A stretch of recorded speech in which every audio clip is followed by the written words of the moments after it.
Rugaju tubwire ni izihe strategy hari ingingo ari buze gukoresha kugira ngo aze kubasha gutsinda Gor Mahia, tubwire muri make bajyanye kuri finale. Ibanga rya mbere hari ingingo ajyanye kuri finale.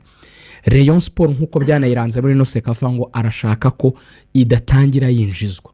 Aravuga ati Rugaju hajya nintangirana igitego ca mbere plan yangira bikunze nyitange igitego iyo ari iza kushaka uko ingombora ari ishyushywa no kuva inyuma yose ngo ize kugishaka.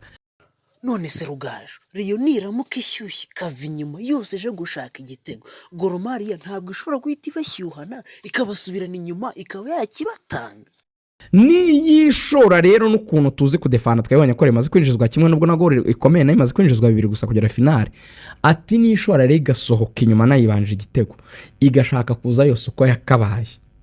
Ataho rero nibwo ubonera ko abana bitwa ba L3 n'abana bitwa ba.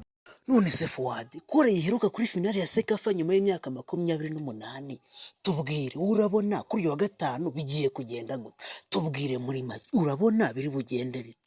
Rayon Sport igomba gukora amateka. Rayon Sport imaze imyaka 28 idakina finale ya Sekafa.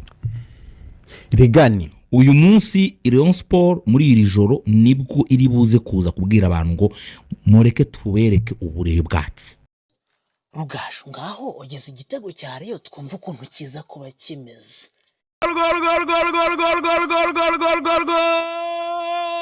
Latisa